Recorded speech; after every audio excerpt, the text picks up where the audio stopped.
Okay, Assalamu alaikum, everyone. We hope you all are doing well on this lovely Saturday afternoon. My name is Maryam. I am the Activities Committee Head here at NMYA, and I will be your guys' host for today's event.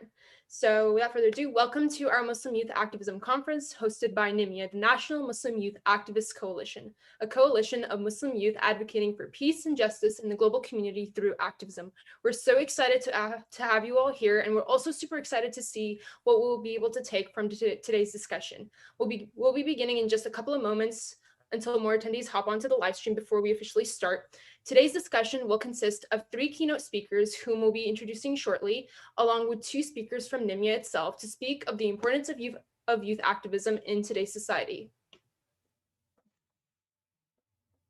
And without further ado, let's go ahead and get started. So our first guest speaker is Sheikh Yasir Qadhi. A little bit about him. He's a world-renowned Islamic speaker. He's a graduate of Medina University and Yale University.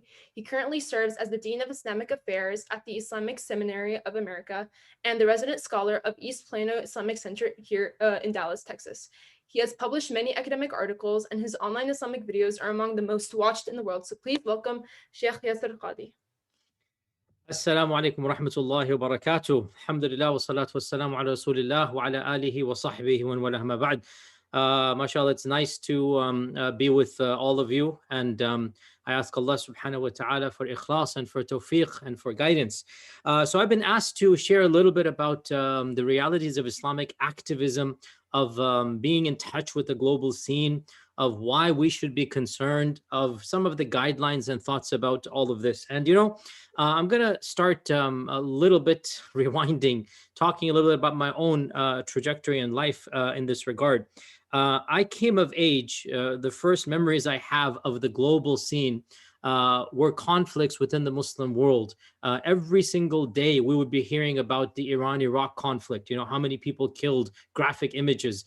As well, the Intifada had begun in Palestine, the resistance, against the Israelis. These are memories of mine, since I was a teenager.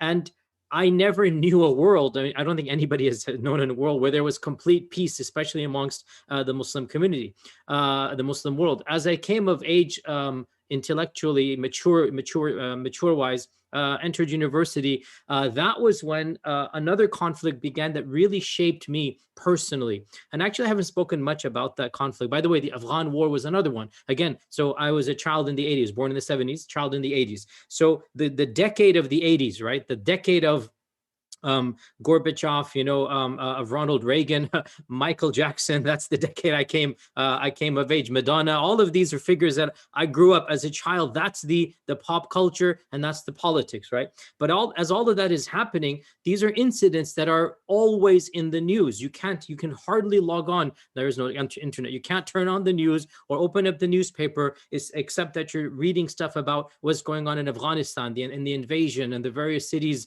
that are conquered and captured.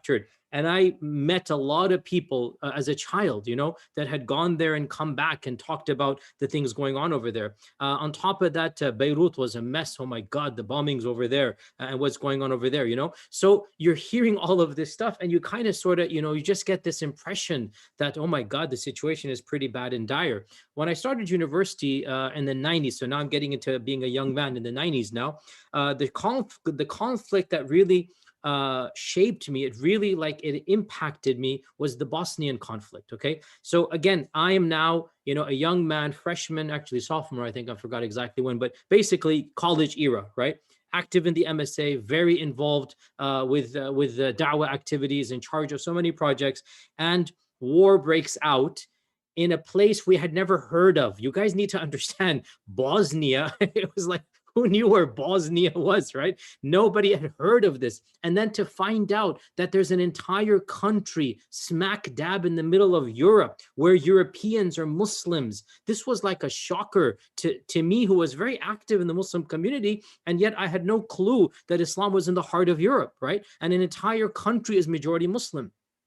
On top of that, the massacres that began. I mean, I remember, Srebrenica, when it happened, subhanAllah, the shock that we all felt across the globe. 10,000 people rounded up and killed in one day, like literally World War II type of scenarios. And there are op-eds of mine that I wrote in our newspaper in Houston. I still have clippings of them. Somebody showed them to me, actually.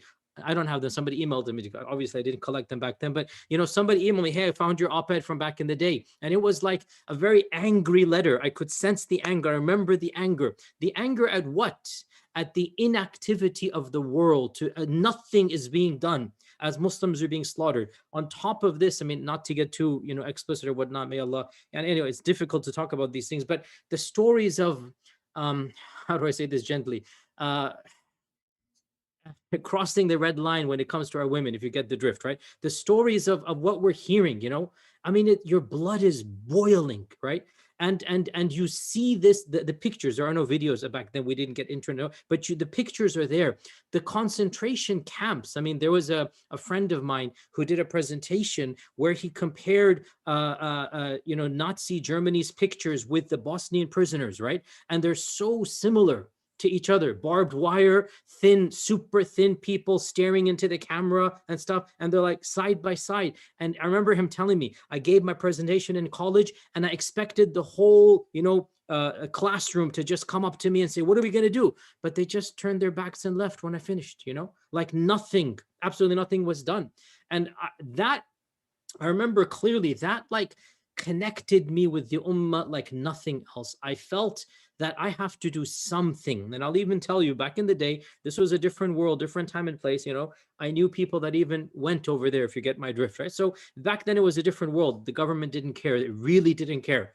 I know it's difficult for you guys to understand this post 9/11, but pre 9/11, Afghanistan, people would go and come back, and the government wanted them to do that. They actually wanted them to do that.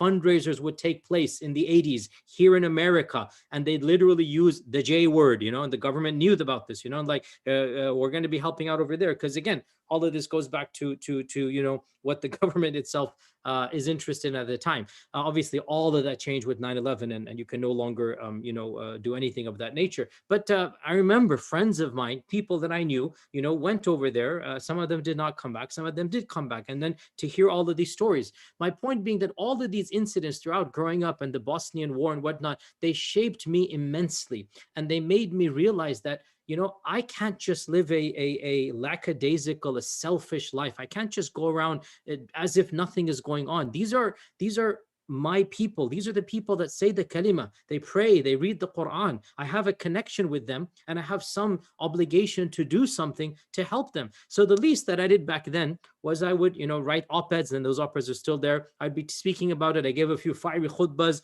amongst the Muslims to raise awareness. But you know what it did in my life? One of the main factors for me, wanting to do something more than just engineering and just nothing wrong, by the way, with being a career and whatever you're doing, just continue doing that. I'm not saying give up and go and study overseas. That's another problem that some young people have, that they think the only way to benefit Islam is via dropping all their dreams and going overseas. No, that's also incorrect. But in my particular case, what these types of incidents did was to make me aware that I personally, for myself, I wanted a trajectory other than just a 9-to-5 office job. I wanted to do something that I can give back, to my people, to the ummah, do something of benefit. And in my personal case, of course, it meant, going down the scholastic route of studying and whatnot, but it doesn't have to be that. That's not the only way to benefit the ummah. There's so many other things that can be done, but at the very least, every single Muslim should be impacted by the global events. They need to have a emotional investment, because what's that going to do? What that's going to do is, in the very least, it will impact you in your own life. And this is now what I speak to you very frankly. Look, there's so much going on in the world, right? The Uyghurs in particular are perhaps the most painful tragedy the globe has seen since Nazi Germany. We thought, Bosnia was bad, and it was. but the Uyghurs is 100 times worse, 100 times in terms of statistics, if not even more so. Now, that's only one of them. Then, of course, you have Syria, the Palestinian issue. As long as I can remember, 40 plus years of my life has been going on for 80 years, the Palestinian situation and problem. So many other global conflicts. Of course, let's not even forget what's happening in Iraq and Afghanistan with the multiple invasions and the complete decimation of the infrastructure. Much of it goes back to the very superpowers that we happen to live in. All of this, look, it leads people to have diverse reactions, okay? One of them, which alhamdulillah, I have to be thankful, is now going down, but 10 years ago it wasn't. One of them was to jump on the militancy bandwagon, okay? Now I'm going to be very clear here, not because people are watching or monitoring or because it's going to be recorded and watched by the government and whatnot. I was never sympathetic to that strand, even when it was politically permissible, even back in the 80s and 90s. I wasn't sympathetic. That's why I didn't go down that strand. And one of the main reasons was that my mind told me that this isn't the most useful, most productive way to benefit. Okay, one person going and standing up to the Soviet Union back in the 80s was permissible back then. The government would have supported you. You would have gotten a free ticket, and you would have, literally, no exaggeration, not by US government, but other governments. And you would have been allowed to come back, and you could have told the customs guy, yeah, I went to fight the Soviets. And he would have said, hey, more power to you, man. No problem. That was the climate. So it's not because it's politically incorrect, but my brain didn't allow me to understand. I mean, and I thank Allah, because it's not the way to go forward, that's not the most useful way that I can benefit the ummah. Okay. Now, of course, when I grew older and I studied Islamic texts and then I realized the dangers as well. And we've seen the theological dangers and we've seen the political dangers of going down, the ultra jihadist types, Al-Qaeda and ISIS and whatnot. And I am opposed to them theologically, methodologically, and politically. On every single angle, I'm opposed to them. It's not because it's politically incorrect. So I thank Allah I never went down that route. And I just don't think it's useful to do that for us here in America. By the way, footnote here, I never once criticized locals about what they should do when their countries are invaded. That's up to them and their scholars. I'm not talking about that. I'm talking about us here in America. Should we, in the 80s, should we have gone and fought in Afghanistan? I think we can do better things. Allah blessed us and tested us with a different set of parameters. Okay. So I didn't go down that route. Okay. There's other things you can do. I went down the scholastic route. And that is one route, and it is good. Those incidents motivated me to want to do something for the ummah, and of course other incidents as well. That wasn't the only thing. So that's one route, and that's also good. But it is, frankly speaking, not the default. It's rare. It's a different thing, and it's good, but it's not the only way, right? The third thing that some people can do is to see what talents and what potential each one of them has, and allow those incidents to motivate you to then reach that potential, right? That's, I think, the default that every Muslim should do. And I'm intentionally leaving it vague because potential and your talents, every one of you is different. And what I came to realize now, and I'm no longer in my 20s, this is pretty obvious with my whitish hair and whatnot, I'm in my 40s now. Age tempers you and teaches you, and it gives you a little bit of wisdom, right? And what I've realized now is that, these problems are never going to stop. Once the Uyghur situation is solved, like the Bosnian situation has been solved, another one's going to come up. And once that is finished, another one's going to come up. We're going to see an incessant, complete, one after the other, problems throughout our lives. Some of them are going to be political, some of them are going to be social, some of them are going to be domestic, but that's what life is about, right? Jannah is not on this earth, that's in the next life. So if it's not problem X, it's going to be problem Y, right? If it's not a problem in your personal life, it's going to be a problem in the domestic scene.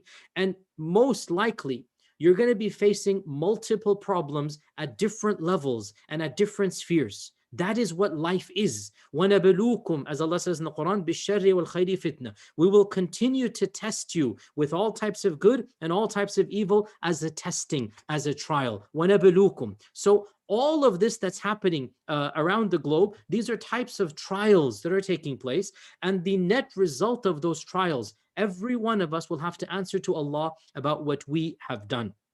And the very least that we can do, the very least, is that we don't just sit lackadaisical. We don't just sit, as if there is nothing else going on. Our Prophet ﷺ reminded us that this whole ummah is one body. If a finger is in pain, the body cannot be in comfort, right? If you have a pain in your little finger, if your hand was sliced, by a knife or something, even if it's just one finger or your smallest thumb or something, doesn't matter. Your whole body is conscious of it. That's what our Prophet ﷺ said. You can't just ignore it. Yes, life goes on. Even if you have a wound in your thumb, okay, you're still going to eat, you're still going to play with your kids, but there's something in your heart, something in your pain register. You're not going to be fully 100% normal. And that's basically what I'm asking all of us, is that we cannot be selfish. We cannot just live in our own isolated bubbles. Whatever is happening in the globe, be aware of it, be in genuine pain, make dua to Allah subhanahu wa ta'ala to help the people out. Do whatever you can, even if it's $5, $10, $20, whatever your budgets are, but give something so that you can say on the Day of Judgment, oh Allah, I couldn't solve the Uyghur crisis, but hey, I kept on tweeting out as much as I could. I raised public awareness. I made dua for them. I gave whatever money for whatever causes I could. I had some connection. And in the end of the day, Allah's not going to ask you, did you solve the crisis? Because I can't solve the crisis. But Allah will say, did you do something at least? I mean, did you do something, whatever little you could do for whatever, your sphere of influence is? And the same goes for every single situation. Alhamdulillah, you guys are still, very young in your college, or, maybe some of you are in high school or whatnot. And so you're going to see the world, keep on changing. Every decade, as you reach your next decade, you're going to find a whole new set of problems, okay?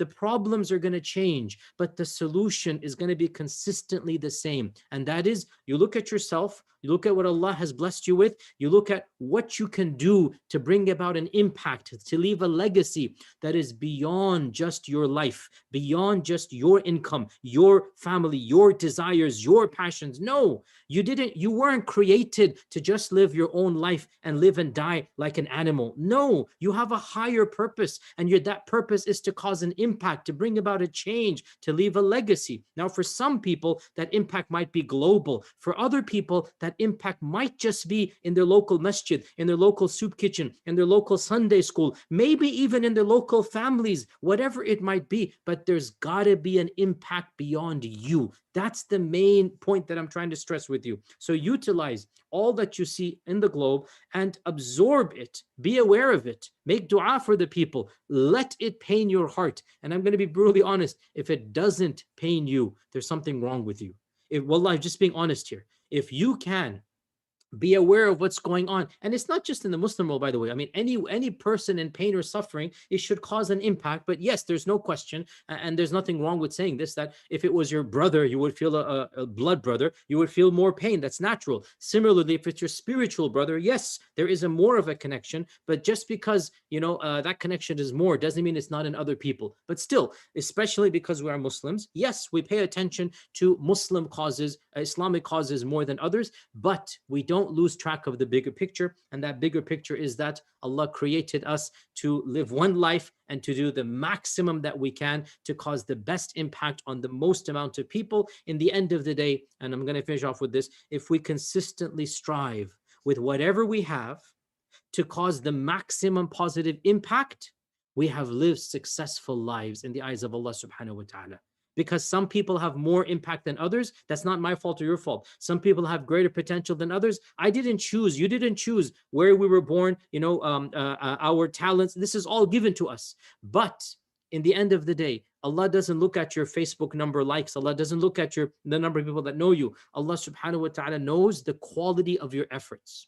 And if that quality is 100%, then you have the same potential to get to the highest level of Jannah than somebody who might be globally whatnot, but his quality is the same as yours. That's the beauty of our faith. Allah looks at the quality of your deeds in light of who you are, not in light of the rest of mankind. So do the best that you can, given what you have in every single circumstance. And if you do so, inshallah ta'ala, you would have won the reason why Allah created you, which isn't necessarily to solve the Palestinian crisis or the Uyghur crisis, but to do the best that you can, given this life that you have. May Allah subhanahu wa ta'ala bless each and every one of you and all of us to be the best role models and examples of our faith, and to cause the maximum positive impact and to benefit the most people.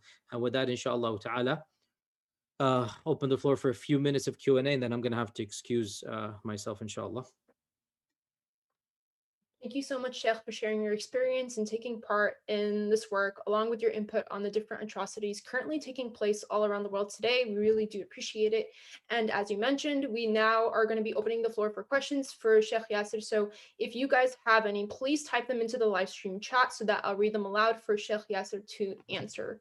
We do have a couple of questions in at the moment, so I'm going to be reading those ones out. First question. Did your university MSA ever campaign for activism for the Bosnian people, and if so, how? Did it campaign for the Bosnian people? We did have some awareness. We did have some, there was no internet, remember? You guys, it's like I remember my grandmother speaking to me about how the world was in India back in the 20s. That's how I feel like when I speak to your generation, right? There were no cell phones.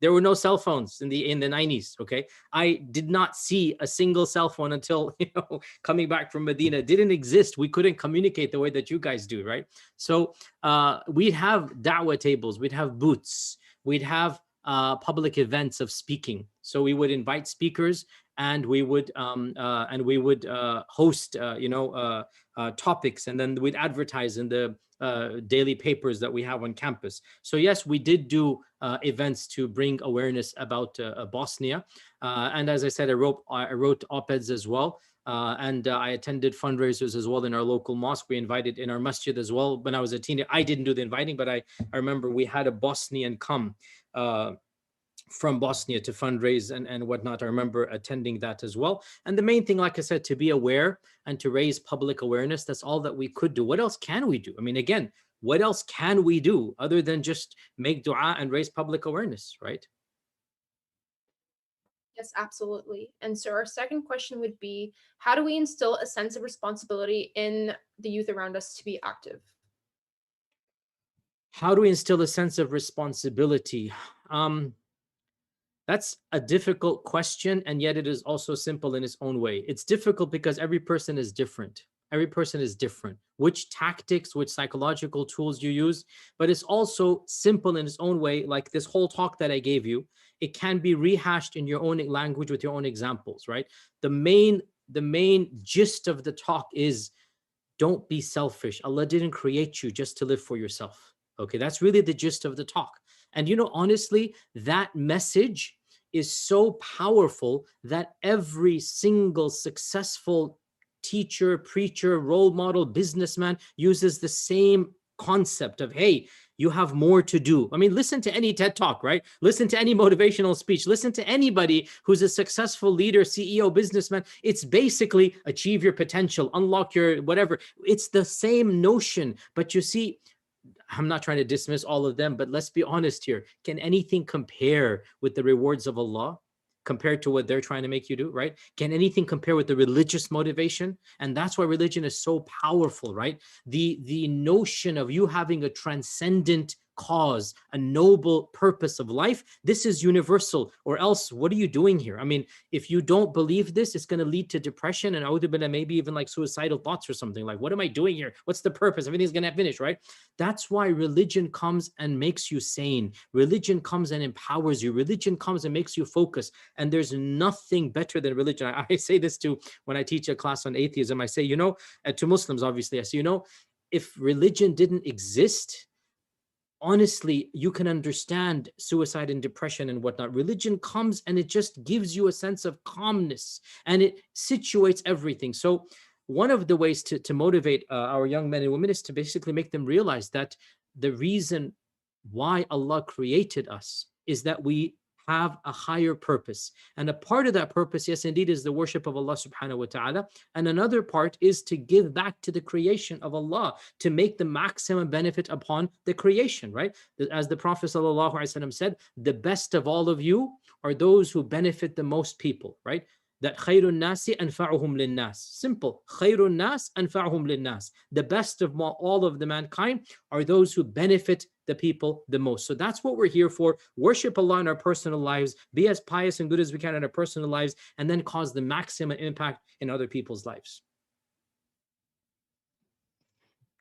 Jala, that sounds good. Let's see. We have another question would be, let's see. What can we do after graduation from high school to be involved in our ummah, and what can we do to prepare for post-graduation life? So these are, again, very generic questions. I would say one of the mistakes that I find in religious-oriented youth is they have a notion that there's only one track to be successful. And I'll be honest with you, I felt the same when I was, in my late teens and early 20s. Like, I literally thought the only way to be successful was via Islamic knowledge. And now I realize that, okay, that was a phase. Allah bless me to go through that and whatnot. But the ummah needs much more than just Islamic knowledge. Yes, always be connected with knowledge. Yes, always learn the religion. Yes, always be connected with scholars and listen to halaqat and the game. But you know what? The ummah needs successful every single field out there. Successful engineers, doctors, lawyers, successful media personalities, successful citizens, successful mothers and fathers, brothers and sisters, successful human beings. That's what the ummah needs. The ummah has always been composed of many different types of people, right? Amongst the Sahaba, you had warriors, you had scholars, you had businessmen, you had poets, Hassan ibn Thabit, you had all of these. And the Muslim ummah will flourish when every person realizes, hey, Hassan ibn Thabit didn't compete with Khalid ibn al-Walid. They're two different people. Khalid ibn al-Walid did not compete with Mu'adh ibn Jabal in scholarship, right? Mu'adh ibn Jabal was the scholar, the erudite, and Khalid ibn Walid is a military tactician. So every one of you needs to see, where's my passion and what am I good at, okay? Where's my passion? What do I want to do? And what am I good at? These are the questions. When you answer these questions, and I always say that the way this Western society is structured, you're asked these questions at the age of 18 when you choose your career or your major. And honestly, wallahi, it's nobody knows at that young age what they're really good at.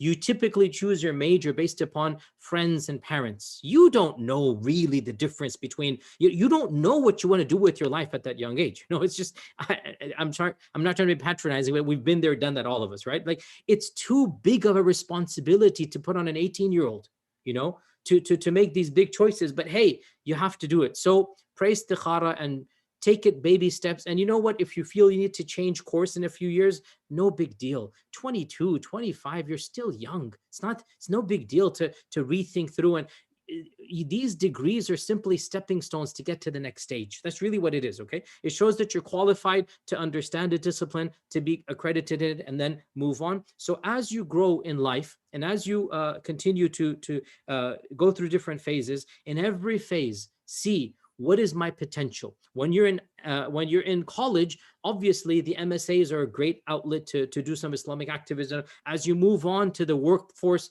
be connected to your masjid, give back to your Islamic schools, always have some connection with the Muslim community and with Islamic scholarship. And for some of you, you will find your complete purpose within the Muslim community and Islamic scholarship and masajid. But we need to move beyond that. We need to move beyond that as well. There's got to be people out there that are involved in the broader society, that are involved in causes that don't have Muslim or Islam labeled on them, right? Even as their Islamic identity is very clear, and they must have a foot in the door in their own masajid, because that's their own spiritual, connection. You need to have that spiritual connection with your creator, with your community, with your scholarly tradition that never leaves you. But there's got to be a healthy percentage where you flourish not just in that little space, but you flourish in being active across the board in all types of civic engagements, beyond just the Muslim community. So I can't answer that for you, because only you know where your passions are and where your talents lie, what your strengths are. Look at that, pray istikhara, get the help of your family and friends. And by the way, again, some some advice from somebody a little bit older than you. If you find the one of the most difficult things to find in life is a sincere critic. Okay, that's one of the most difficult things to find in life. Okay, because most of the people around you are going to be of two categories. Okay, either those who just don't like you, hate you, jealous of you, whatever, you know, and there's quite a lot, especially in my case, Allah musta'an. And then you have as well your close friends and admirers who, whatever you want to do, they're going to be happy and just let you go. Yeah, okay, you go for it, whatever, right? And that's okay, fine, no problem with that. But what's really rare is to find somebody who really genuinely cares about you and is willing to point out a mistake or a flaw in order to correct you, right? Make you better. And when you find such a person, stick on to them, because that type is what's going to really impact you the most. Okay, all too often, when we find somebody like that, we just become uber critical. Oh, whatever. But no, you have to understand, when somebody comes to you wanting to better you, they're not your enemy.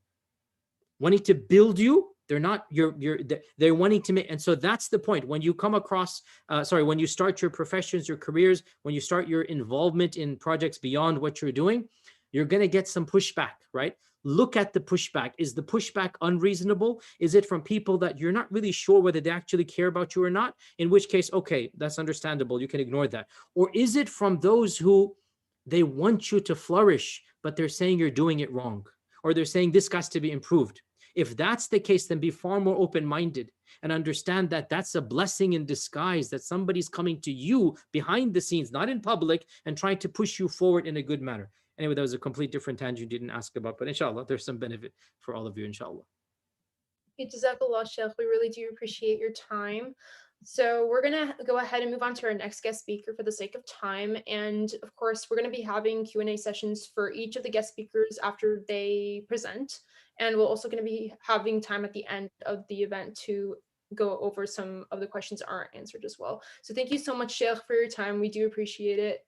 Jazakumullah khair. My pleasure to be here, inshallah. Assalamu alaikum wa rahmatullah. Jazakum khair, Sheikh. Jazakallah khair. All right, so our second guest speaker is Abdullah Najjar. So a little bit about him. He is a youth director and activist based in Houston, Texas, and he's currently doing a master's in divinity and hopes to be a professor of Islamic studies. So please welcome everyone, Abdullah Najjar. Assalamu alaikum. First of all, it's an honor to be here. I absolutely love working with MSAs, high school MSAs and college MSAs, and I really am inspired by you guys, inshallah. Bismillah, alhamdulillah, wa salatu ala rasulullah. So there are tons of ahadiths and ayahs about justice in Islam. It's a value in our faith, it's a principle in our faith, as well as activism and standing up for truth. And but you all know that. So I want to share with you a few of the causes and events and protests and stuff that I've been involved in over the last few years and continue to do so, and then a little bit of advice for you guys, inshallah. So bismillah. One, homelessness in Houston. And whichever major city you're in the US, you probably have a homelessness problem because America has a homelessness problem. But in Houston, we have a problem. And there's a number of organizations that tackle it, Muslim and non-Muslim. But one of them has been consistent for the last few years, started by a Latina Muslim convert. And they've done an amazing job in terms of not just feeding the homeless consistently, and consistently is key, but also building a relationship with them. And there's a plan to do more. And this organization is called Outreach in the Barrio. You're free to look it up. Today, because it's freezing in Houston, it's like 0 or below 0 in Houston, which is rare. They're actually out there, in addition to the normal days that they feed, they're out there because it's an emergency response. I love and admire these people very much. And I try to join whenever I can. And one of the new initiatives, we've only had 2 so far, and inshallah the next one is in a couple of weeks. It's called Sermon in the Streets. They go do a public Jum'ah, a public khutbah right outside the Houston City Hall, so downtown area. And it's public and open, which is beautiful. And people can join from everywhere, including homeless people. And it's open and welcoming. And afterwards, you feed the homeless. And there's da'wah. The first time they did it was the last Friday of December. We had a conversion. First time, like one of the homeless people converted to Islam, which is beautiful. And of course, the number of Muslims came for Jum'ah in its community as well. And it's COVID, so people like to see other people, like to be outdoors. A lot of positives. We had it again the last Friday of January by Imam Qasim. He's one of the OGs. If you've heard of people like Imam Siraj Wahaj, he's of that generation. And I'll speak a little bit more about this when I come back to this generation. The next one is in a couple of weeks, last Friday of February, doing it last Friday of every month. I'm trying to take this around the country. So whichever major city you're in, maybe we can talk about it. I'm trying to bring it to Detroit and Chicago and LA and stuff. And except some cities, of course, have their own version, but something we're excited about. I'm doing it, inshallah, in a couple of weeks. And I'm excited. I'm going to speak about like sin and forgiveness and spirituality in a way that, inshallah, non-Muslims can relate to. And hopefully we can have some meaningful conversations. But feeding the homeless and developing the homeless is one. I was very lucky to go to Mexico right before COVID, a few months before COVID, and to see the Central American, the Latinos, or hermanos and hermanas, our brothers and sisters. They're stuck on the other side of the border, and it's absolutely disgusting and beautiful at the same time. I saw these families; they seem like the nicest people ever. Played soccer with the kids, face painting with the little girls, and I, my basic Spanish. I spoke to them. They told me that they'd been there for 3 months, 6 months, some of them, and that was a year ago. And they would have been basically sleeping on the ground right outside the border. And they came all the way from Nicaragua and Salvador and maybe not Costa Rica, but Central American, Guatemala, Central American countries, and they're at the border of Texas and Mexico. So we drove down, and they had been there for, again, now it's been like a year and a half, and they would have been sleeping on the ground, and no one really cares, except that some nonprofits went and gave them tents, so they've been sleeping in tents for a while. It's obviously there's a lot more I can say, but I'm going to move on because it's a lot. I went to a rally in Atlanta a few months ago for Imam Jamil. So Imam Suraj Wahad, who's probably the most well-known of this generation, those who are still alive, Imam Jamil, Imam Talib, Imam Qasim here in Houston, the older African-American imams who are now in their 70s, who are basically like, kind of, you could say, continuing the legacy of people like Muhammad Ali and Malcolm X and others who are very famous. And building a masjid in like some of the most dangerous neighborhoods, but also trying to bring gangs together, trying to get people, those who come out of prison, to help them reform their lives, giving da'wah so people can come to the masjid, making sure that drug dealers and prostitutes and everyone else who people don't want to even be close to, people who, if they came to your masjid with tattoos and piercings and all this, you might not want to speak to. Your masjid might kick them out depending on what masjid you go to. They want to make sure that they're welcome and they're accepted, and that they can learn about the deen. And these guys, some of them come out to be some of the top imams and preachers and leaders. And so Imam Jamil is one of those. He's like 77 now, and he's been wrongfully imprisoned. So we spoke about at the border, that's a political issue, the immigration issue or the refugee issue, and this is about like criminal justice reform and mass incarceration. He's been in 18 years. He's been like supermax prison, and he's innocent. All the evidence shows he's innocent. I don't think we have enough time to go into detail, but that's something someone can ask about in the Q&A if you're interested. But we went and we had a rally for him in Atlanta. I got to say a few words. It meant a lot. But just for those who haven't heard of him, he was one of the top names of the 70s. So that generation after Malcolm, you can say he's Malcolm X 2.0. And he spoke just as well, if not better. Probably the best English speaker of his generation around the world, Wallah. And the word rap, like rap, like the industry, like music, he was rap. That was his nickname. So around America and around the world, he was rap. And he's 6'5". He can speak like no other. And it was part of the Black Power movement, the Black Power era. He's one of like the top 5 names. But eventually he becomes Muslim and becomes Imam Jamil. So A-Trap Brown, Imam Jamil Amin. Highly recommend you look him up. I met his wife and son. They're both civil rights attorneys trying to fight for his case because he's been wrongfully imprisoned. Under Trump in the last 4 years, also in Houston, me and a group of us, we protested for the Rohingya, for the Kashmir, for the Uyghur, multiple times for Kashmir and Uyghur. Palestine, of course, I'm Palestinian, for those who don't know, or half Palestinian. We've also, no war with Iran. We protested with that, and probably a number of other protests, but those are the ones that came to mind. And lastly, again, speaking about some of the causes that I care about, and then I'll give you guys some advice, inshallah. I'm very passionate about education and da'wah and so on. So that's why I've been very involved with high schools. And like I said earlier, I'm very inspired by you guys because I've been to like 15 high schools now in Houston. Before COVID, obviously. When I get there, it'll be like Friday after school. They'll get together for Jum'ah. I don't know if you guys do that at your high schools, but this was my experience. Of course, Houston has more Muslims than the average city, but there's like 5, 10, 15, if not 50, 60 Muslims that get together at these different high schools, especially areas that have a lot of Muslims like Sugarland.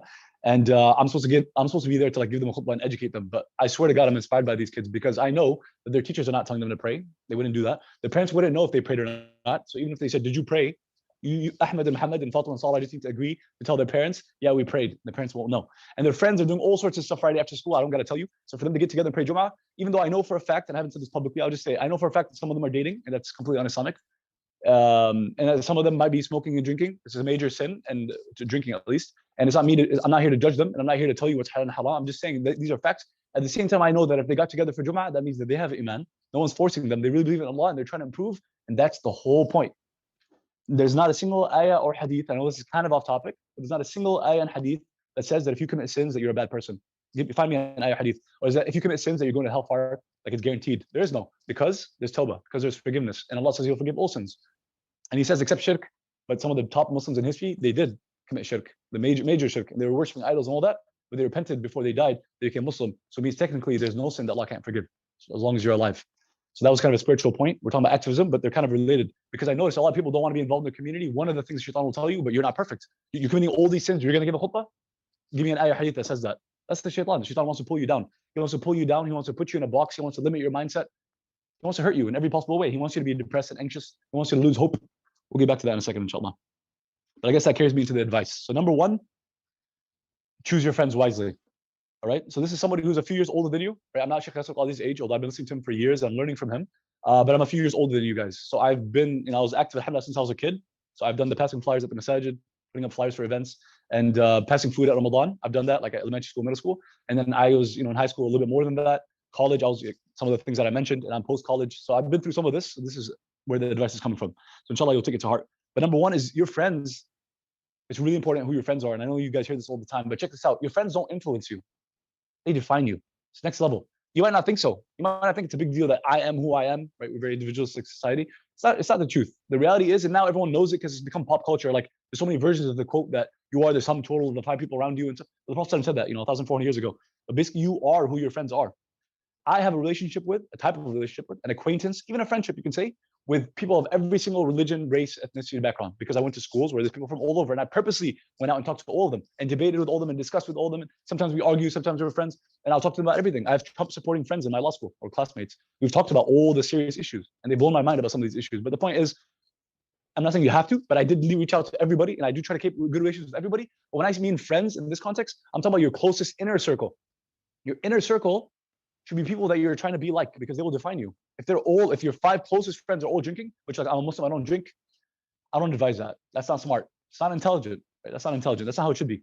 Don't cut off somebody because they commit sins. In fact, you having a relationship with them is part of your activism. It's part of your involvement. You're trying to help them, inshallah. And there are things you can learn from somebody, even if they commit all the sins. And I can give you examples. You can still learn from them. So I don't cut people. In my life, I've never cut off anybody. Again, people have different personalities, different strategies. I'm not saying you have to. I've never cut off anybody. I'm being very specific about the next couple of points. Who your inner circle is, it really matters. Your friends, they should be the ones who, as much as possible, they're praying and fasting and they're reminding you of good and they're, on point. And the guys, they're trying their best to lower their gaze.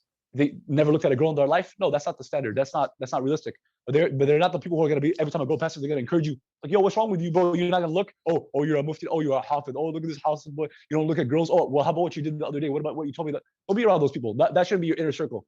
Hopefully you guys understand me. And there's an equivalent for girls, I'm sure, but I'm a brother, so I'm not here to tell you what to do, inshallah. I do highly encourage, this brings us to our second point about mentors. I highly recommend that if you're a sister or brother, find someone of the same gender, a few years older than you, ideally locally, but if not, I guess, social media wise, that you can, that's a role model. So the Sheikh Yasir Qadhi, Umar Shiraman, Yasemin Mujahid, Dali Mujahid, I've met and talked to almost all these people, alhamdulillah. That's like someone you can follow on social media, and I encourage you to do that. But in addition, I'm saying role model. Like a mentor. It's different. Role model, mentor is different. Someone that you can actually talk to. Maybe at your local masjid, or at least in your city. You can talk to them. They know you personally, right? Not someone who just speaks at the conference or events. So I recommend both. So your friends, before we jump into mentors, that's number 2. And number 3, don't give up. Your friends and pretty much everybody your age, Muslim or non-Muslim, and again, it's not about judgment. I'm just want you to see clearly, yeah? They're all talking about what? Like, what's the next experience, right? What's the next thing we're going to buy, right? Because it's about stuff. That's what makes you happy. That's what they think. And it's about the next experience, right? This is a vibe and that's a vibe, and we just want to vibe. Why can't you vibe with the word of Allah? Why can't you vibe with the sunnah? Why can't you see the reality that experience has a high and then the high comes down? Then you're going to be anxious and depressed, because that's not the reality. It's not how life works. If you're chasing stuff, thinking it's going to make you happy, you're chasing that experience or that vibe or that person that's going to make you happy. That relationship is everything will be perfectly great if I just find a boyfriend. Is that what everyone's talking about? Every guy thinks if they find that perfectly good, that 10 out of 10 girl, and she's my girlfriend, she says yes, oh, my life is going to be, no, that's not how it works. You're not going to be perfectly happy. In fact, you thinking that that's what's going to make you happy, that relationship, that object, that experience, that place you travel to, that thing you do, if you think that that's what's going to make you happy, then that's it. It's like, this is life. I'm just trying to get to that point, and it's all going to be happy. You thinking that is what makes you depressed and anxious. Because the difference between reality, expectations, and reality is, what do you guys think? Your expectations, and then there's the reality. The reality is the reality, but you can choose what to expect. Your expectations up here, and this is reality. The difference is disappointment. So that's on you. Try your best, and it's harder when you're younger. Try your best to be as realistic as possible. Not that you can't be happy in life, not that you can't be content, but the goal is contentment. If you think that this happiness is going to come again from an object, from an experience, from a person, then that is what's going to make you disappointed and upset, because Allah did not create the world this way. Sheikh Yasir Qadhi has already, of course, mentioned this. This dunya isn't Jannah. Instead, the goal is happiness, eternal happiness in the hereafter, but contentment in this life. So not eternal happiness in this life. Number 2 was have a mentor in every area, every field, and everything that you're trying to improve in or trying to master. Especially if there's a subject you're trying to master, you're trying to get an A in a class, don't talk to everyone else who's getting a B and C and say all of us need to work harder, and that might work, but it might not work. If you're surrounded by people that are all getting A's in that class, you're a lot more likely to get an A. Now, easy example, and I think you guys agree, but apply that in every aspect of your life. You're trying to get better at basketball, try to find the best person in your city at basketball that's willing to coach you. You think Hakeem Olajuwon and Kareem Abdul-Jabbar and Michael Jordan, all of them, do you think they got to where they at because they just played with other kids in their neighborhood, on their block, that are at their level, at their age? No, you wouldn't get that good if you just played with it. They played all day. and they played with people their age, but they also played every time they had an opportunity to play with those who were a year older, 2 years older, even those who would bully them. They would still play and they'll push themselves and they'll even get smacked to the ground, hit their face against the wall. They'll get obviously dribbled, ball through their legs. They got dunked on, all that. But that's how you get better. So obviously basketball is just an analogy, but apply that in every area of life, every subject, every field, everything you're trying to get better at. Find the best person of that field, and that's willing to coach you or that has time to answer your questions, or a sheikh or imam in every field. Hopefully that makes sense. A professor in that subject when you guys go to college in a couple of years. Yeah, don't just spend time with everyone in your class that's struggling, like, yo, what's college about? And I don't know what classes I'm in, or guys, what do you think the teacher wants? Spend a little bit more time with the professor because he'll tell you what you want. She'll tell you what you want, what you need to do to succeed. And number 3, don't give up. Never give up. Everything I said, all the other things that I've said before, and inshallah, I hope it's good advice and it really comes from the heart. It's stuff, mistakes that I made, and I made a lot of mistakes, alhamdulillah, that allows me to give good advice, I hope. But yeah, all of it was easy to say. It's all easy to say. It's easy to give a lecture, a speech, easy to see that these are pieces of advice. If you just do these things, this is the formula for success. The reality is, the formula for success is that when things don't go your way, and when things don't work out, because that's how it works, you don't give up. That's kind of the difference between people who are successful and these who are not. So that's in terms of your deen. I tried to wake up for Fajr, I didn't. Oh, okay, well, Fajr is not. I'm not from those who pray Fajr. Oh, you pray. Oh, he's there. I'm here. No. You didn't wake up today, but you try again. You're alive. As long as you're alive, Allah has not given up on you. How can you give up on yourself? And it's okay if everyone else cancels you, or who cares? This stuff doesn't matter. When you're dead and you're in the grave, do you think it matters what everyone else, they loved you, they didn't love you? On the day of judgment, you think it matters they loved you, they didn't love you? When you're in Jannah, do you think it will care they love you? If you're in hellfire, may Allah protect us all. Let's say you're in the hellfire, would it matter if they loved you or didn't love you? See, so have that perspective, it'll help. Because people will hate on you. If all this advice is something that you really care about, like, yeah, I am trying to improve. I'm glad that I'm listening to this. Chances are all of you are in this conference. You guys are in such conferences, such events on Saturdays. It means you care. You are trying to improve. You're trying to be the best version of yourself. And know that naturally what comes with it is everyone else who's not trying necessarily to be the best version of themselves, it's easier for them to hate on you and insult you and throw things at you rather than to realize that they need to improve. So be patient, never give up, and never lose hope. Allah is more powerful than any individual. Someone's trying to hurt you. There's a group, there's a government, there's an agency, there's a corporation. All the corporations, the industries, they're after us. The international bodies, the countries have united against. There's nothing more powerful than Allah. So just keep that in mind. If everybody in the world, this hadith of Prophet, if everybody in the world wanted to hurt you, they can't hurt you unless Allah wants them to. If everyone in the world wanted to help you, they can't help you unless Allah wants them to. So just keep that in mind. Start with Allah first. And inshallah, things will get better. Jazakumullah khairan. Thank you so much, Abdullah Najjar, for your input on how we can become more involved in our community so that we can use these experiences to take part in this work of activism in response to different atrocities that are currently taking place in the world today. I understand that your relationship with Allah is a journey, your journey of activism is a journey itself, and they all come with ups and downs. But the most important thing at the end of the day is that you're able to improve on yourself and ensure that you are doing what you can to help. And that's super important. So once again, we'll be opening the floor for questions for Abdullah Najjar. So if you guys have any, please be sure to type them in the chat and I'll be reading them aloud for Abdullah Najjar to answer. So I'll wait a couple of moments and see if there are any other questions. I have a couple in, but just a couple of more moments in case you want to hop in.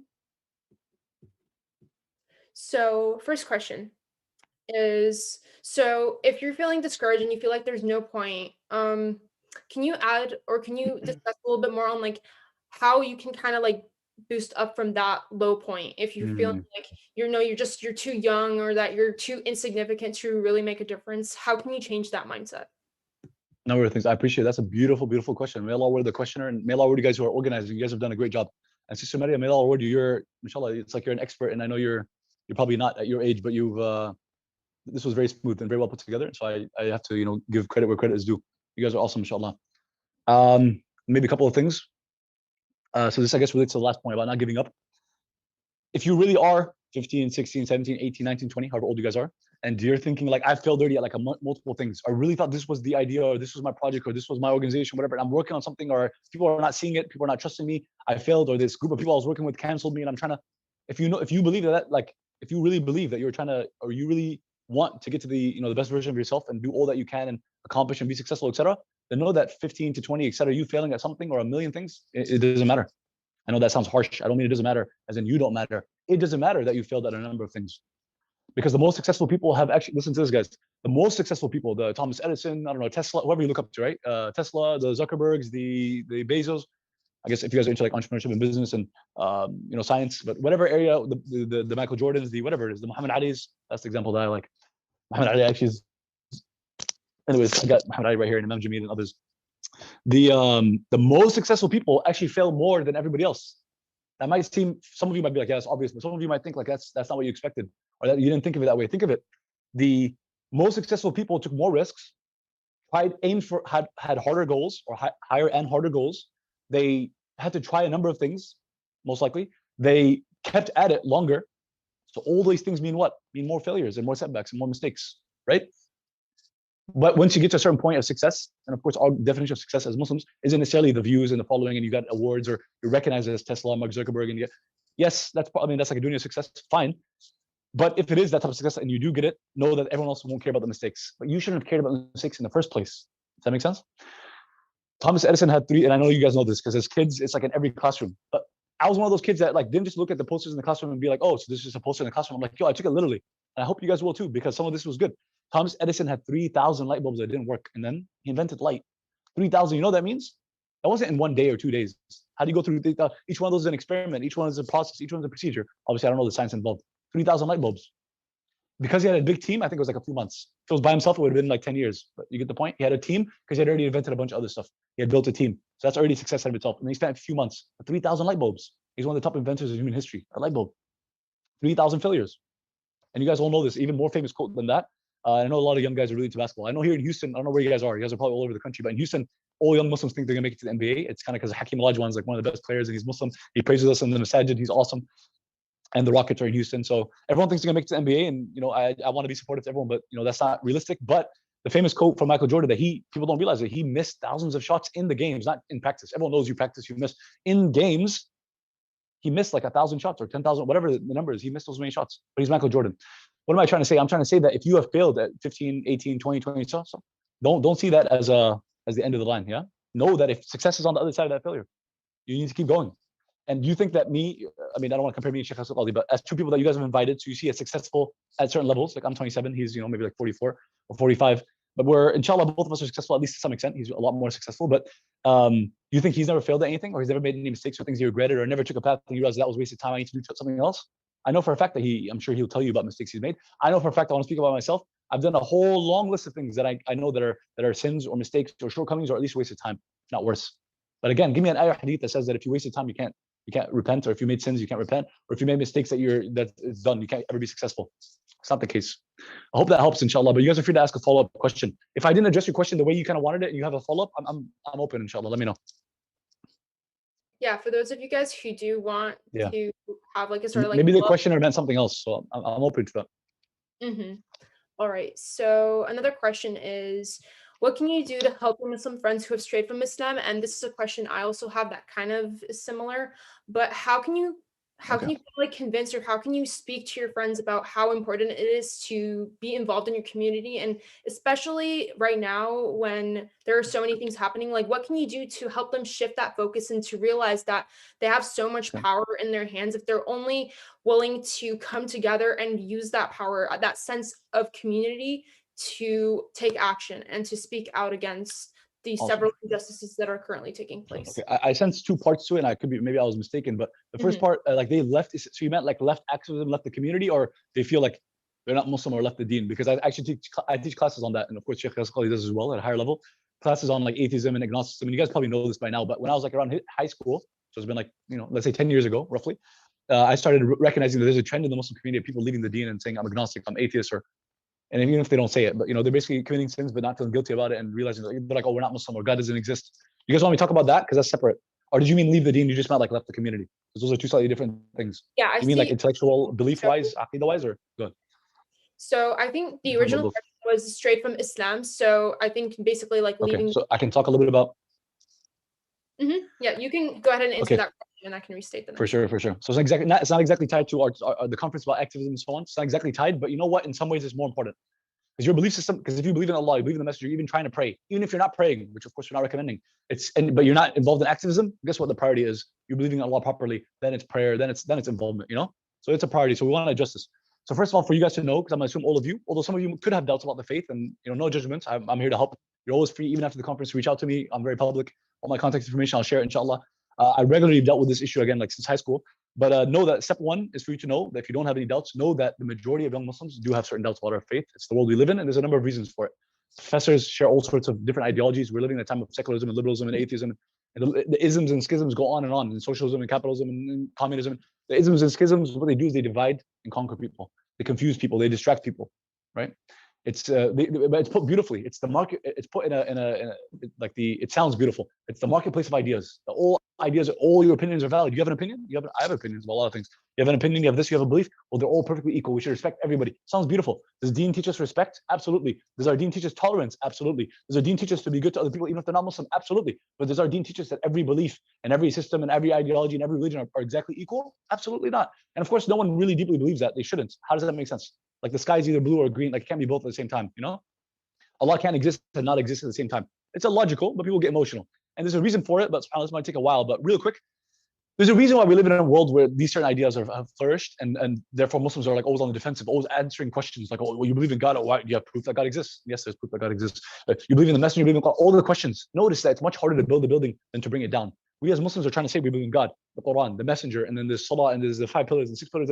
We have the Quran, the Sunnah, we have traditions of scholars, Imam Hanifa, Imam Shafi'i. We have a whole tradition, we have a whole building. And people that ask questions, agnostic, atheist, second, all they have to do is like, oh, what about this? And what about, oh, you really believe that? Oh, I'm skeptical about this. Or you really believe that? Oh, you've been brainwashed by your parents. Oh, your sheikh said it. Oh, so it must be true. They're just destroying the building. It takes a second to destroy a building. It takes years to build it up. So step one is just to recognize what's going on, is that you have the tougher route in a sense. But also Islam makes more sense than all the other ideologies. So maybe step one. The other thing is to note some of the history of why we are where we are today is because Europe, for hundreds of years, every time anyone had a slightly disagreement about the nature of Jesus, for example, they're both Christian groups that just disagree about some minor issue about Jesus. And of course, they're both wrong about Jesus, but that's not the point. They disagreed. It became an all-out war. Not one war, not one battle. That's like European history, right? So then, naturally, it actually makes sense that in the more recent times, like the 20th century, world leaders of different European countries and America and Canada got together and basically agreed. And of course, the professors will share this stuff in classes. The politicians, write the policies, and the movies and shows create the culture. But it's kind of a global system, global ideology and culture. Secularism, liberalism, they've agreed that we shouldn't discuss and debate religion anymore. Religion should not be in the public sphere. Just keep it to yourself. Just pray at home if you're going to pray. But really, religion, we should just kind of move forward. It's in the past. It's violent and aggressive. It's for barbarians. They didn't understand science back then. Now we understand science. There's many ways to put it, but it's the same thing. Basically, leave it in the past. Or keep it at home if you're going to pray at home, and that's not something you should be proud of. But you definitely don't share it in public. Don't give da'wah and don't preach. You're a Christian. You're telling people about Jesus, going to hell and heaven. No, you're a hateful person. I can go on and on, but you guys get the point. You must have heard at least some version of this, right? The reason it comes from is the fact that all throughout European history, that's one of the reasons, there's a clash between science and reason, right? The church versus the scientists. Islam does not have that history. We love science and we love religion. Allah created the universe and he created science, right? Science is our study of the universe. Allah gave us those senses to study the universe. He created the universe in a way that could be studied. So science is our study of Allah's creation. There's absolutely no contradiction. It fits perfectly together. They had that problem in Europe. They didn't understand what science, religion, philosophy, it didn't make sense. And they had all out wars every time they disagreed. So of course they're trying to tell the world, they're trying to tell the Muslim world, although we have a different history, a different faith, different religion, different culture. They're trying to tell everybody, you better accept this. This is moving forward, no more religion, or at least no more religion in the public sphere. It's a lot of nonsense because basically what they did is create another religion. Secularism, liberalism, atheism is just another religion. And atheists will hate me when I say that, but it's the truth. They just created another religion that's not based on any truth. We have foundations. We have reasons to believe that God exists and that the Quran is from Allah, that Muhammad was telling the truth. And that is a course that I teach. That's for another day, inshallah, to go into how we know those things are true. But that's just, someone leaving the deen. I try to, share a few points, but really it's a longer discussion. Someone, let's say, believes in Allah and Messenger, maybe they even pray. They're part of the community, but they're not, it's hard to get them to be engaged, hard to get them to be active. They don't come to any of the events. They're lazy. Is that the second part to the question? Should I address that, like laziness or apathy? Yes. Second part of the question. First of all, thank you for answering the first part of the question. Of course, absolutely. Should I jump into laziness, apathy? But I would tell somebody if I know them well. If I don't know them so well, it's harder, especially in a culture where everyone's like, you do you, just be yourself, just have fun, whatever makes you happy, just float your boat. You're perfect just the way you are. These are the messages of our culture. They sound amazing. Going back to the previous point, these sound really good, but know that Islamically, even if they're well-intentioned, like a parent saying to our kid, I want you to be happy, whatever makes you happy. They're not trying to hurt their kid, they're trying to help them. But know that Islamically, we know that that's an extreme. And some of our parents, may Allah forgive them, and some of the immigrant communities, some people around the world, not in the quote unquote Western or developed world, have another extreme of parenting. The parent says it, you got to do it. It's like robots, like blind obedience. Like the parent says jump, you got to say how high. They say you got to go into engineering, you got to go into. They say medicine. They tell you to marry this person, you got to marry them. Islamically, no, you don't. You have to absolutely be good to your parents, but you don't have to blindly obey them. Blind obedience means even if it doesn't make sense, even if you disagree, even if you know there's something better, even if you really don't want to, you still do it. Is only for Allah and His Messenger. Blind obedience is only for Allah and His Messenger. I'm not saying disobey your parents. You guys go and talk to your parents and say Abdullah said disobey them. I don't know you. That's not what I'm saying. And you're gonna commit major sins. So be careful here. I'm saying blind obedience is only for Allah's messenger. For parents, they come right after that. Parents, you do your 110% best to obey them as much as you can. There's good deeds in that. Even if you don't like to, you try. But if you disobey them on something like they're choosing your major or your wife or husband or whatever, you have a different choice, that's not disobedience. But Allah says in the Quran, bir al-walidain. It speaks about good treatment to your parents, being good to them.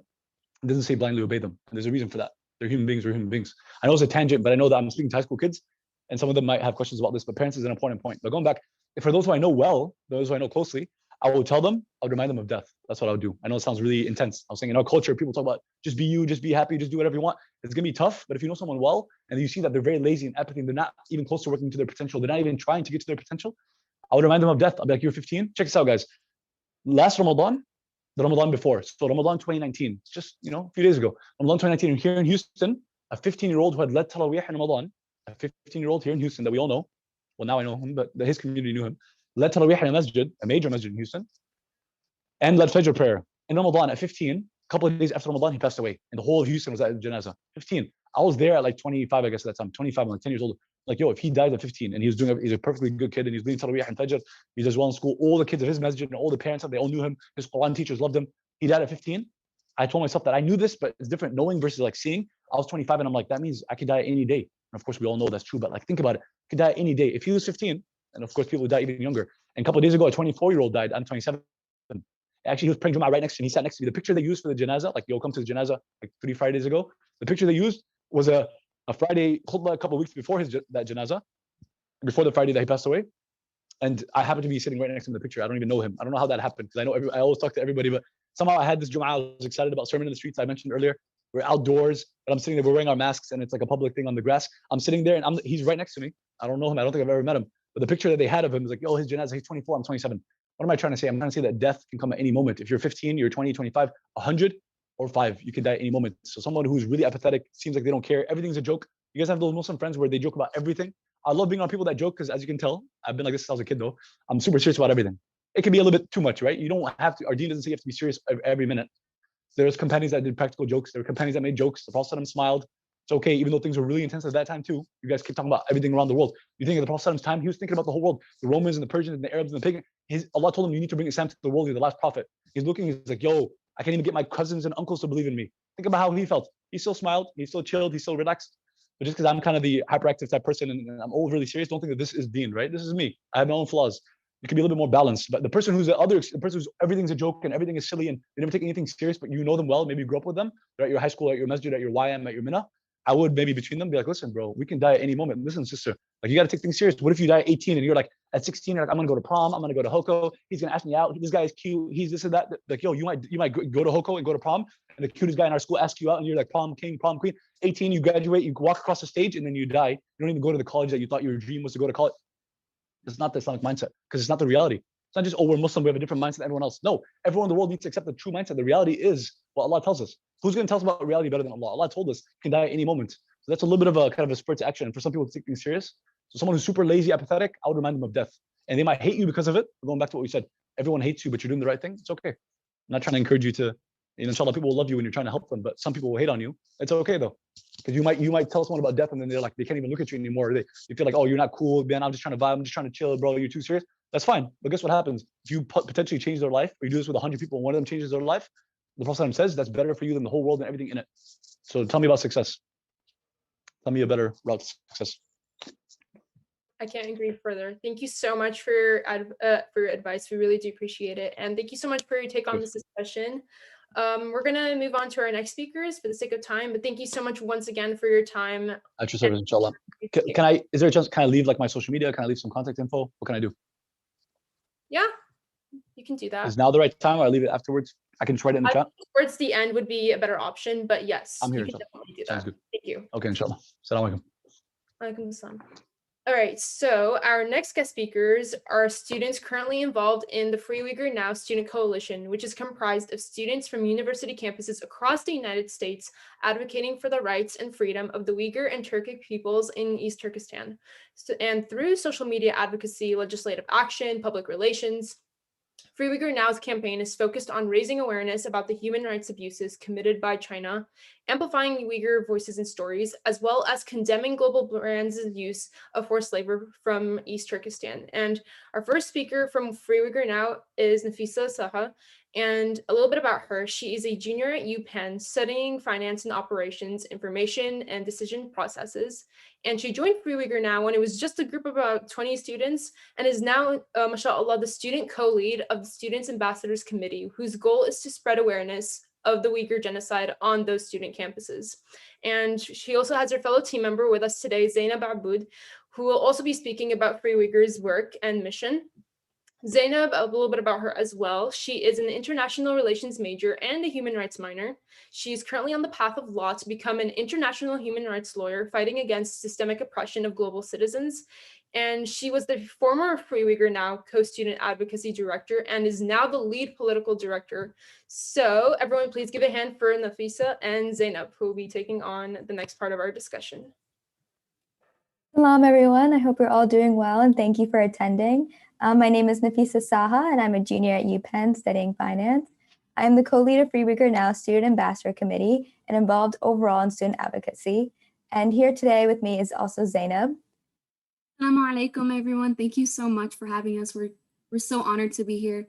I was the former co-lead for student advocacy with my friend Bengisu, but now I'm the current lead for political director for Free Uyghur Now, and we're so glad to meet with you guys today, inshallah. We are so excited to speak with you today about the importance of student activism, specifically through Uyghur advocacy. We wanted to take you on the story of how Free Uyghur Now was formed and what its mission is today. Today, I think you go to the next slide. Yeah. So Free Uyghur Now is a student-led coalition that advocates for the rights of the Uyghur and Turkic people in East Turkestan. Our goal is to ultimately raise awareness about the human rights atrocities that are being committed in China through amplifying Uyghur victim voices and calling out companies' use of forced labor through this region.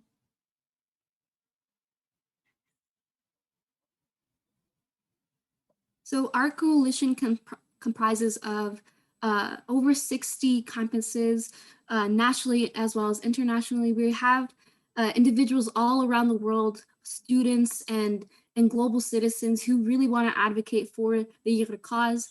We have individuals from the US, from Spain, from Italy, from the UK, in Latin America, who really want to amplify these voices. And we're here as a student body, as a student platform, to amplify the Uyghur voices, to protect them and ensure that there is justice going to be done for these individuals.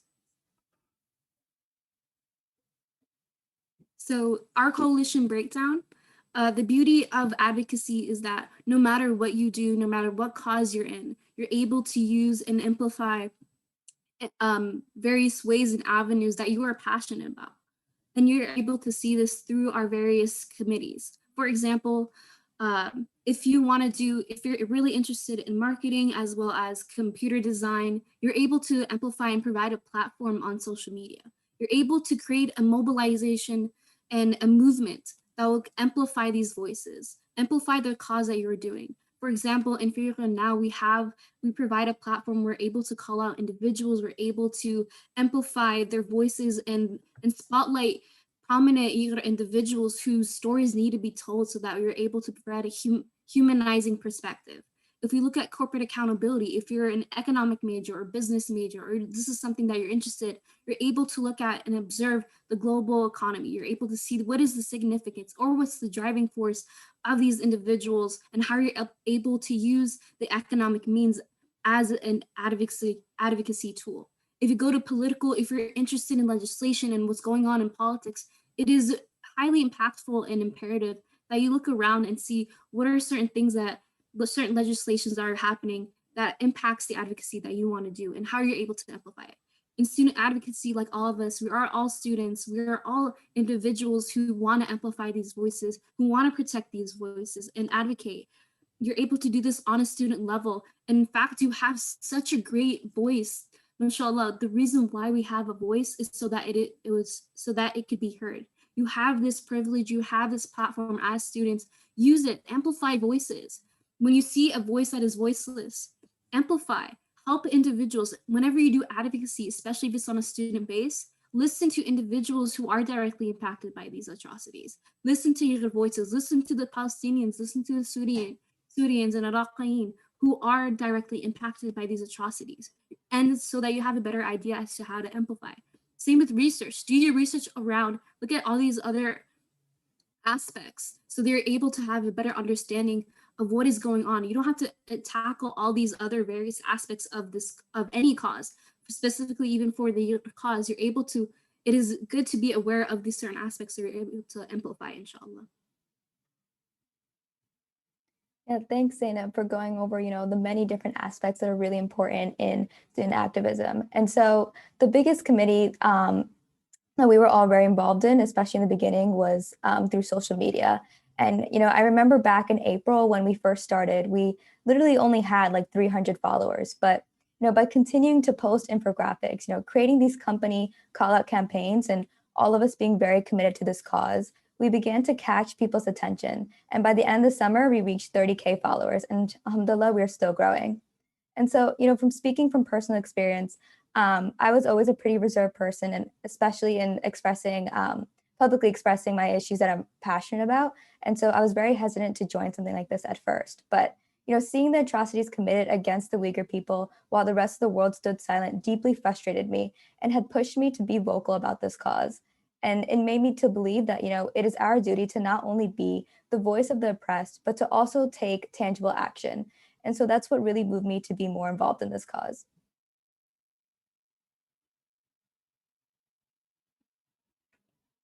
Mashallah, that was really amazing. In terms for political, you're able, in here in Uyghur Now, what we do is that we see that if there are certain legislations or legislative initiatives that we want to take that we feel that our government hasn't been taking or hasn't addressed yet, we amplify that. We see, for example, for the genocide designation, we have individuals living in diaspora who are Uyghur, who are living in the US, and they need this genocide designation so that we're able to protect them, so that our government is able to genuinely start initiating movements that will end these atrocities, that will help their people and provide restorative measures. If we look at the Uyghur Human Rights Policy Act of 2020, as well as the Uyghur Forced Labor Prevention Act, these are other legislations that are imperative within this advocacy. It is highly beneficial to whatever advocacy that you are doing as students as well, to be aware of certain legislation that are relevant and could be beneficial for the cause. It doesn't have to be explicitly for this cause, for your cause, but if it is beneficial, amplify that. And if you find that there are certain things that you see that there is a lack of genuine legislative support for your advocacy, then you're able to please meet with your legislators, meet with your representatives, meet with your senators, and tell them, inform them that this is something that you are very passionate about. It is their duty, it is their job as public servants to amplify your voices within a government level. You're able to, if you find or have solutions or have suggestions for our government officials to take and provide legislative support, you're able to do that. That's what we do also in Uyghur Now. And that is something that we also encourage you. For example, we look at the South African apartheid legislation that we had in the US. That was a key significant legislation that was actually helped dismantle the economic mechanisms that are currently maintaining the South African apartheid. This could also be applicable to the Uyghur cause, where we are able to use effective and economic means to dismantle the economic mechanisms. Because China is such a global influence within our economy, we're able to use that as a leverage, as a means to have accountability and to protect these individuals, not only in the US, not only in East Turkestan, but as well as around the world. So these legislations are highly impactful, and you're able to do it on student level.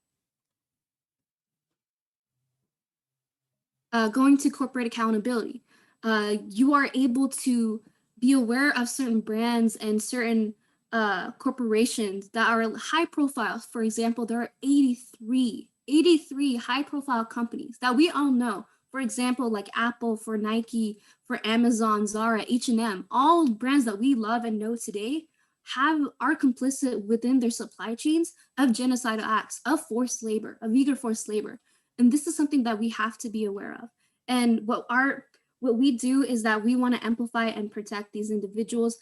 You can stay educated and be aware, and just educating your family members is a sign and it is a significant form of consumer advocacy that you're able to do as well. So the last aspect that we really wanted to talk about today was student advocacy, which we hope for you to be involved in, especially since you're all in high school or getting ready to attend college next year. And so the biggest project that we're currently working on is to raise awareness on campuses by ultimately creating these free Uyghur Now chapters. How can students be involved and how can they raise their voices on their respective campuses? And so we have a lot of students who want to be part of this and want to start clubs on their campuses. And so we've been working really hard, to build these toolkits and resources to help them, get started. And it's a process that we're still continuing to learn as we go. Alhamdulillah, we have so many people who are very interested. We're excited to start forming them soon. And so, as high school students who will be entering colleges soon, it's great to start thinking about, what causes are important and that matter to you, and how can you raise awareness, and make a difference on your campuses, and really raise your voices and raise awareness and educate your fellow peers. And so, inshallah, when you come to college, hopefully, this will inspire you, to start bringing these movements this movement or any movement that you're passionate about to your campuses and really, make an impact on your communities. Exactly. Mashallah, Nafisa and Muhammad, who are the co-leads for student ambassadors, they have done a remarkable job on creating toolkits and actual genuine measures that you are able to take as you enter universities. It is highly impactful if you look around and see, how is your university complicit? How is your university directly engaging in these issues? Are they completely directing in with other government or international actors that are complicit with genocidal acts, with these atrocities? So you're able to use, as students, use your platform. You're able to have even student resolutions that we also created, especially for the Uyghur cause, that calls out China, that upholds accountability, that encourages divestment and also shareholder activism, where you're able to use that. And so that is why it is impactful if you use your student base, your student, create a student movement and mobilization of students within your universities or friends that you have in other universities, and create this coalition like what Nafisa and so many other individuals have within this coalition. That is why we also encourage that, since we are advocates as well, as you advocate for any cause that you want to do, whether it be for Kashmir, whether it be for Palestine or Syria or Yemen, you are bound to experience individuals attempting to discredit or silence your efforts in advocacy. When this occurs, let this be a source of empowerment rather than a discouragement. Any attempts to silence your advocacy make your advocacy louder. Don't let it be discouragement. Make it powerful. Moreover, do not let others or yourselves limit your potential as just because you're a student. In fact, that's not the case. In fact, you are sitting here today listening about advocacy and what you can do. It indicates that your efforts will be the vehicle for change that this world needs. Your compassion, your enthusiasm, your unmatched energy will become the driving force in creating genuine change on a global scale. Mashallah, I'm so proud of you all. That is why we encourage you to stand up whenever you can and never tolerate injustice, because we are Muslims. As Muslims, this is our duty. Whenever we see injustice, we take action. As well as Dr. Martin Luther King has once beautifully said, that injustice anywhere is a threat to justice everywhere. And this is universally applicable. That is why we advocate. That is why we say something. Even thinking about it or just simply advocating on social media, it is a huge impact, and mashallah, that is amazing. Thank you so much for having us. We are so proud of you all, mashallah, especially the individuals who hosted this wonderful event. And we're very happy and honored to be here. Thank you. Jazakallah khair. Thank you so much. Thank you guys so much for sharing your guys' work and the ways that us as Muslim youth can take action in the ways that we can as well. So we'll now be opening the floor once again for questions. So if you guys have any, once again, please type them in the chat and we'll be reading them aloud for Free Uyghur Now to answer. We do have a couple of questions that I'll be reading. One question: what are some of the obstacles that Free Uyghur Now has faced in doing your guys' work, in empowering Uyghur voices, and how did you guys overcome them? Mashallah, that is a wonderful question, whoever asked that. I think something that we also experience is how do we gain mobilization? How do we amplify your voices? And how do we do it on a student level? I think many students, especially when we advocate, we experience how it can be quite discouraging where we feel that we're not able to make it such a genuine impact. With that, we gained a lot of individuals who are very willing to advocate just like that, so have the same energy, who have the same drive. When you find those people, mashallah, this would be the driving force for your advocacy. As well as whenever you advocate, always bring in and always bring a space for Uyghur voices, for Palestinian voices, for Syrian voices, so that you're able to amplify that.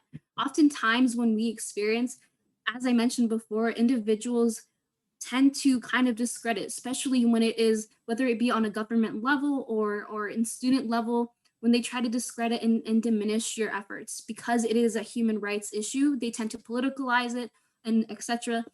With this, use your drive, use your passion for it and amplify these voices. We're able to use such a wonderful platform as students as well. We have such a voice. I mean, mashallah, our voices are able to be heard because we are students, because we are passionate about this.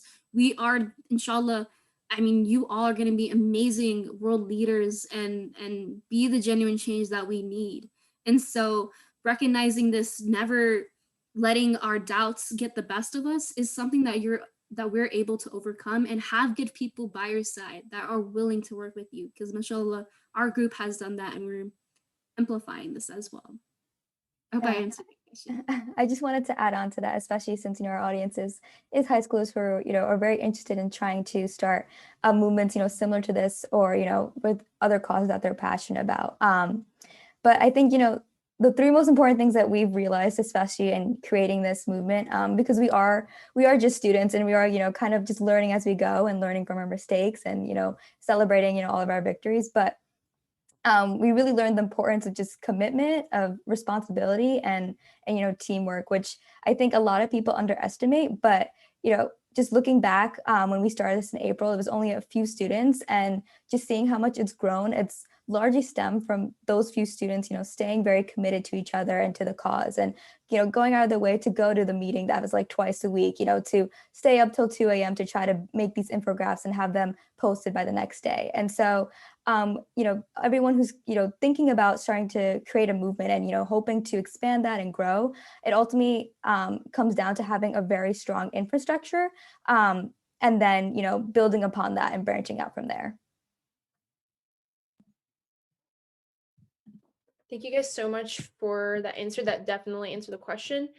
So let's see. Another question is, how can we get our local masajid to get more involved in the Uyghur cause and other social justice causes? Because I know it's really easy for you to have that commitment and to make that decision to be committed, but it's another step when you want to branch out to others, particularly like our masajid and the other institutions in our community, to stay to advocate for the cause. So what are your guys' take on that? Actually, mashallah, another wonderful question. Something that Nafisa and Mohammed, who are the co-leads for student advocacy and for student ambassadors, we actually have MSAs that we're in direct contact with, because we see that we are a Muslim community. This can be a Muslim cause and something that we all can back on. We have contacts of individuals, and we try to speak as well as students, as individuals within your communities. You have that leverage and you have that platform to reach out to your masjids, to reach out to your local sheikhs and individuals within your community to have discussions. And oftentimes there can be some ignorance regarding like the Uyghur crisis, or regarding the Syrian crisis or Iraqi crisis. You're able to have genuine connections when you talk to your sheikh, when you talk to your individuals, family members, friends who you go to with Jum'ah, and you're able to help educate them, and you're able to also amplify these actions through your MSAs, through other Muslim institutions as well. And so, inshallah, when you are able to reach out to these individuals, you are starting that initiative and amplifying these actions and bringing awareness to it. Thank you so much for your take on that. So for the sake of time, we're going to go ahead and move on to our next speakers. Again, we'll be answering all questions towards the end, but we want to make sure that we have the chance for our other guest speakers to pitch into the discussion. So last but not least, thank you guys so much again for Uyghur Now, for your guys' input and for your guys' time. We really do appreciate it. But last but not least, we have Alisa Ali and Mahmoud Sabah. So our research and recruitment committee heads will be speaking on behalf of NMYA, which is a newly formed coalition of MSAs from all across the country working together to end human rights violations taking place all around the world, who are actually hosting today's event. So without further ado, take it away, Alisa and Mahmoud, who will be going over a bit about what NMYA is, what do we do, and how you can become more involved.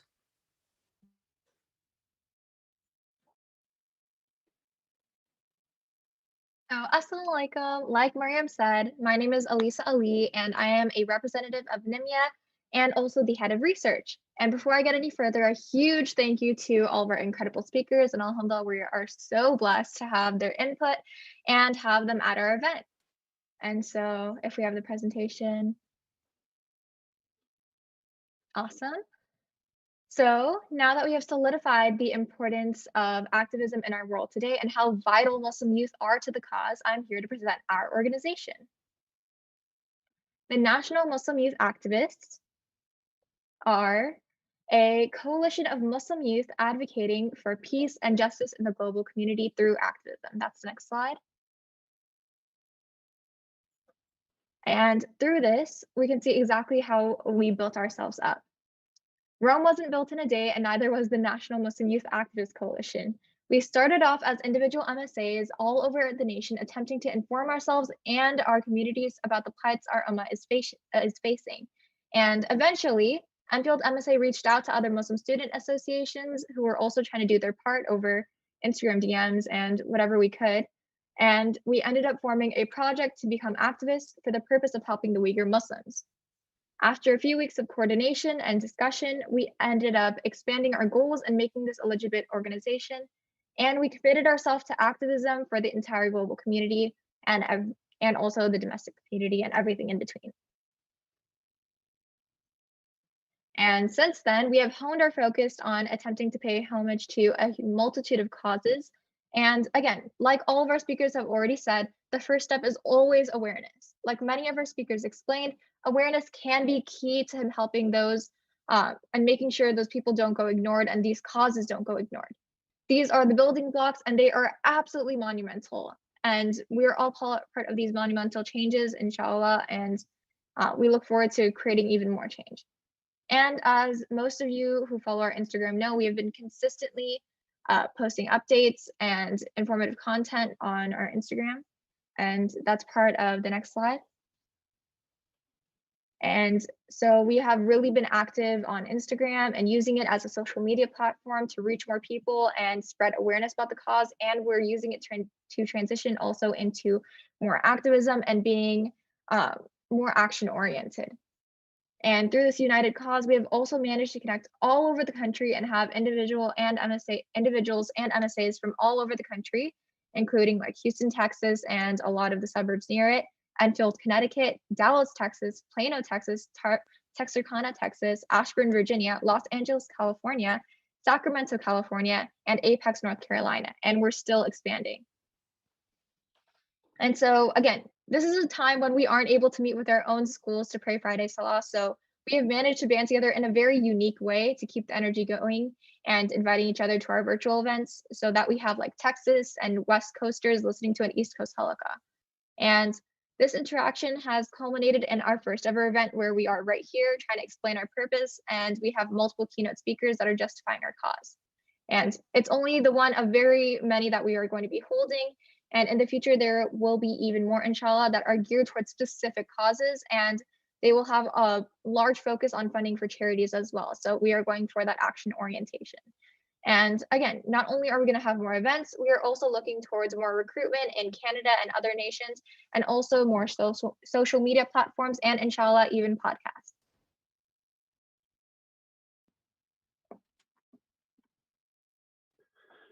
All right, so assalamu alaikum. My name is Mahmoud Sabel. I'm the recruitment coordinator for NMYA. And I'm just gonna go over like different ways of how you can get involved with our coalition. So next slide, please. All right. So our most common way of joining our coalition, is as an MSA or some kind of youth organization. We're not trying to restrict it to just MSAs or high school MSAs. So it's very simple. You just contact you contact me, our coalition. I have our contact info later on in this presentation. Then you inform us that you'd like to join. After that, we try to arrange a meeting, preferably with me or someone else who's available. We start discussing the different forms that you have to sign, things that you have to do, informing your own organization that you'll be joining us, because you shouldn't be leaving your organization out in the blue because of this. Fill out all necessary forms and sign our constitution. We've made a constitution for our coalition. This constitution serves as sort of like the backbone for us. We do take from the Quran and the Sunnah, but we also create this constitution to sort of create our own sort of rules for this as well. So going on into the future. Appoint a maximum of 2 representatives acting as ambassadors to the coalition. These guys, what their primary responsibilities would be, bringing any sort of ideas that they get from their own MSAs, and they bring it to us. And then, or if we have something that we'd like their MSA, specifically to do, they'd be the ones relaying that information out to their organization. And then, after that, after you appoint your representatives, after you arrange that first meeting, after you sign all the forms, we ask that you guys, try to arrange a second meeting with us. And this is with your entire organization, all right? And this is to, the purpose of this is to, sort of give them orientation so that they understand, everybody in your organization can understand what NMYA is, what they're getting themselves into, what they can do, and it also gives us an idea of their own, of this organization's capability, and what sort of talents are available in this organization. Next slide, please. All right. So if you don't have an organization, we actually have a lot of these cases in our coalition, but this is not a problem at all, okay? There are still ways for you to join us. We can help you find another organization, that's close to you for you to tag along with. This is one of our more common ways of dealing with this problem. We try to find somewhere that's close to you, so that at least you have like that community surrounding you. And even if they are several miles away and you can't physically be with them, at least you can be with them virtually. I mean, we are in the middle of a pandemic, in the middle of a lockdown, and so we're really adapting to this virtual space. And so this is a good way for us all to adapt and to join another organization. For instance, our organization, a few of our members who attend a lot of our events are actually in Texas. Like, it's a weird thing, but it is not uncommon. We can also help you start your own organization. We have a lot of different varieties of MSAs, and some that are relatively new, some that have been around for a while, some that are small, some that are big. And we have our own resources, and we are willing to provide these resources to help you succeed in creating your own sort of organization. This is sort of the encouraged route that for you to take, because it helps you build a local community. Because it is important to note that our coalition is not just trying to focus on the national scope, but also locally as well, that we try to get into these communities nationwide, and having an impact within these communities. So we encourage you to build your own student organization at your school so that you can do work in your own community. People really don't know like the power that high school students have in their community. Like, especially like from my personal experience here in Enfield, like you see all these events, they're all organized by high schoolers. And, we should take advantage of this and take advantage of our youth and this, this opportunity to create these organizations to help out our community. But also, if none of these avenues work for you, you can join us individually. There's no problem with it. It's just that, we prefer that you have like a group for you to be with so that it can help you in many ways. But if you want to join individually, it's not a problem at all. Next slide. So our contact info, it's right there. This is our email, nmyacoalition@gmail.com. You can just send us an email. We'll try to respond to you as fast as we can. Instagram, you can also DM us at NMYA Coalition. You guys can also contact me, Mahmoud Sabed. You guys have my email right there. Screenshot it or do whatever. Just contact me and inform me of your interest in joining our coalition. All right, so Jazakallah khairan for your time. Thank you guys for your guys' input and for describing what our work is. So once again, we are going to be opening it up for questions particular to NMYA about how to join. If you guys have any specific questions on like what we do, whatever it is that has to do with NMYA, you guys are free to ask us those questions. I'll be waiting a couple of moments to see if there are any questions, just to make sure that we're answering all of those. And then we'll be concluding with a final Q&A session for the questions that haven't been answered yet. So let me give one moment. Okay. Are there any questions in regards to NMYA? Again, feel free to drop those in the chat and we'll be reading out loud. These are particular for NMYA, but we'll be going over questions for any of our other guest speakers towards the end. I think I'm not seeing any questions so far particular to NMYA, so we can move on to answering any other questions. But before we do that, I want to give all of our guest speakers a chance to be able to share their social media platforms, ways that you can contact them, ways that you guys can stay updated on their works. They're all, mashallah, such amazing people. They're doing amazing work. We want to give you guys all a huge thank you for your time and effort in taking part in our event. We really do appreciate it. And to those of you guys watching, thank you guys so much if you guys are making it until here, you guys are OG. Thank you guys so much for your time on this Saturday afternoon to pitch into our event and tune into this discussion. We really do appreciate it. So the guest speakers, you guys can give your guys's Instagrams.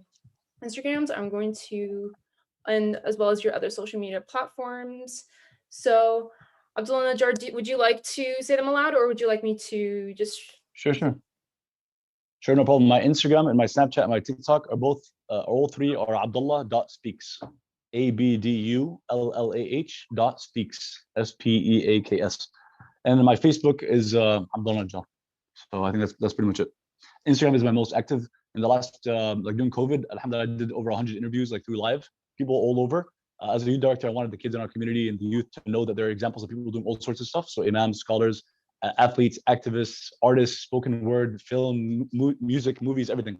So it was actually awesome. There's practicing Muslims doing everything. So there's really no excuse. And I think the content is decent, alhamdulillah. We're on episode 135. Some of you, inshallah, you guys can join me for future episodes. I'll be down. All right. And then so you're not invited. Free Uyghur Now's social media platform is, I believe, Free Uyghur Now. So that's free and then Uyghur and then Now. So that would be the username for, I believe, your guys' social media platforms. I'm aware that you guys have an Instagram. I don't know if you guys have any other platforms. Would you like to tune in? And yeah, we do. I'm not particularly sure on, I believe it's the same username for both Instagram, Twitter, and I believe we also have Facebook, but Instagram is the main one that we are very that we're very active on. As we mentioned before, we do have over 30,000 followers, and we have informative posts that we implement pretty frequently. And if you guys would like to contact us or anyone, please feel free to DM us, or if you want to be recruited as well, you can DM me or email me, which is zaineb@freeuyghurnow.org. And so please do so. And we're very Zainab, can I ask a quick question? Forgive me for this, but do you guys work with, or you guys have any relationship with Justice for All, or Sister Hina Zubairi, or Abdul Malik Mujahid? So obviously they're older than you guys, but they've been doing some of this stuff for like decades. Do you guys have any relationship with them, or no? No pressure. No, we do.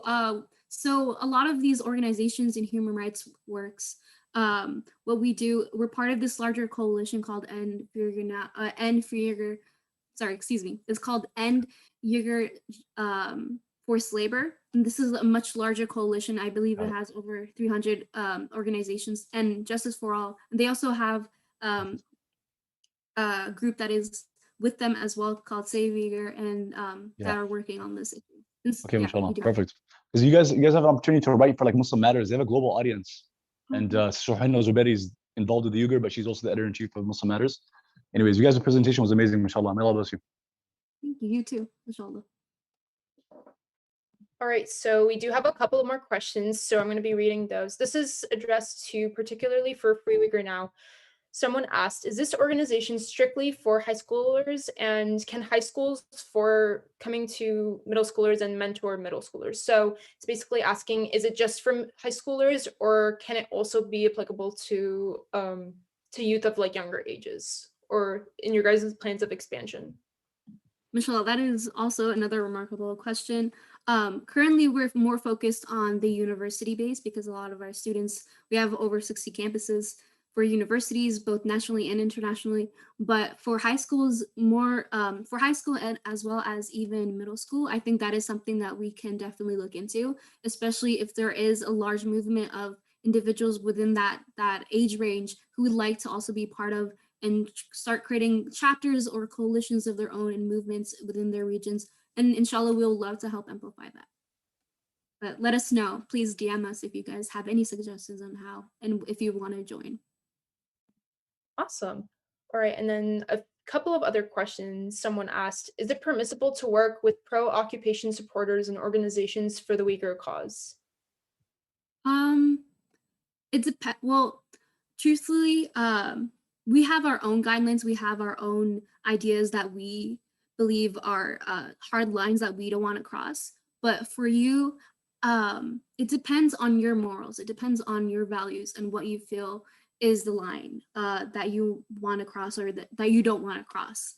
I can't say for you personally because this is your own opinion. This is your own values that you have. Just, I'm not quite sure what you would want to do. It's all up to you, inshallah. Yeah, I do believe it's up to basically the person who asked a question.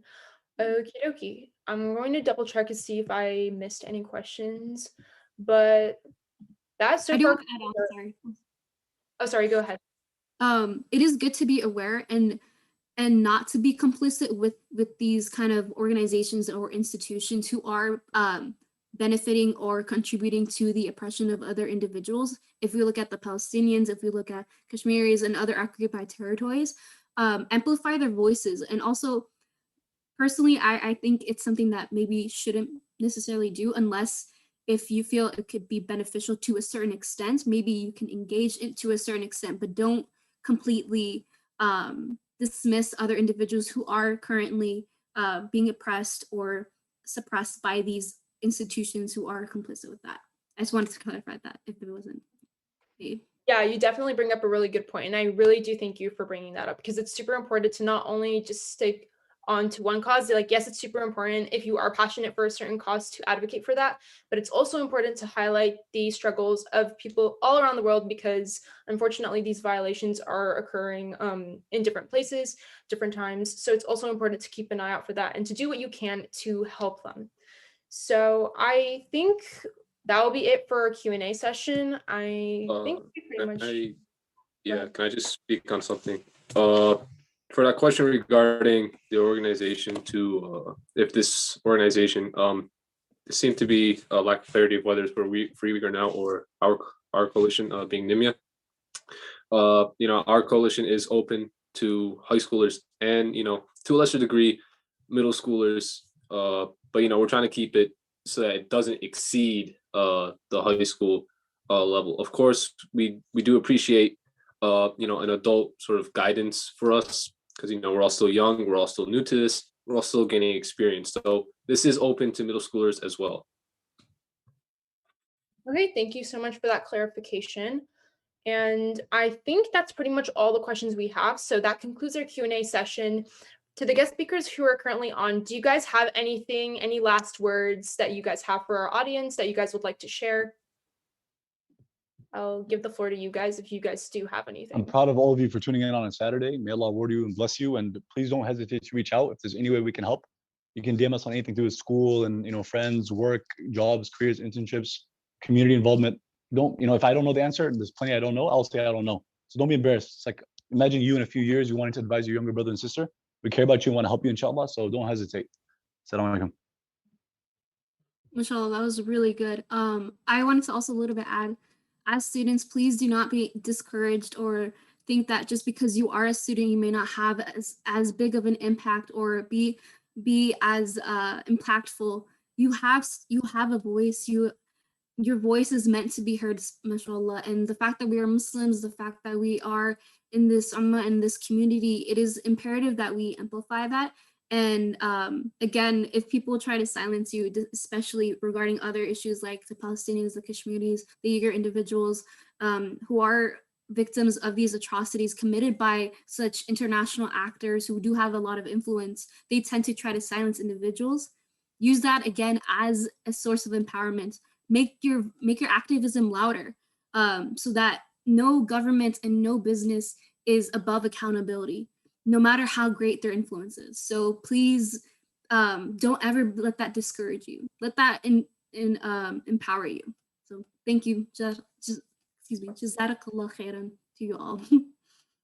That was powerful. Thank you guys so much for your last advices. Without further ado, I think we're pretty much done. So thank you guys so much to the guest speakers once again for your guys' time and effort. We really do appreciate your guys' time on a Saturday to take part in our event and to share your guys' take on this topic and how important it is for activism today, especially for the youth. Thank you guys so much. We really, really, really, I cannot say into words right now how grateful we are to have you guys on our platform and to be doing this event right now. And thank you guys so much for all of you guys who are still watching. God, this was a really long event, but to those of you guys who are currently still watching, we really do thank you guys for staying on and pitching into our discussion. We really do appreciate those who asked questions, those who decided to stay until now. You guys are amazing. And you guys, I know you guys are going to do such amazing things. And I hope that you guys took something from today's discussion and that hopefully you guys will be able to apply this to your daily lives to become a better person and to take your activism to the next level. So without further ado, if there is nothing else that anyone wants to share, I'm checking one last call for any last words. But other than that, thank you guys so much for tuning into today's event. Keep on the lookout for upcoming campaigns as well as events and much, much, much more. And if there aren't any more last minute questions, then that concludes our very first event hosted by NMYA. So thank you guys once again for hopping on. Thank you, Jazakallah khairan. That was amazing.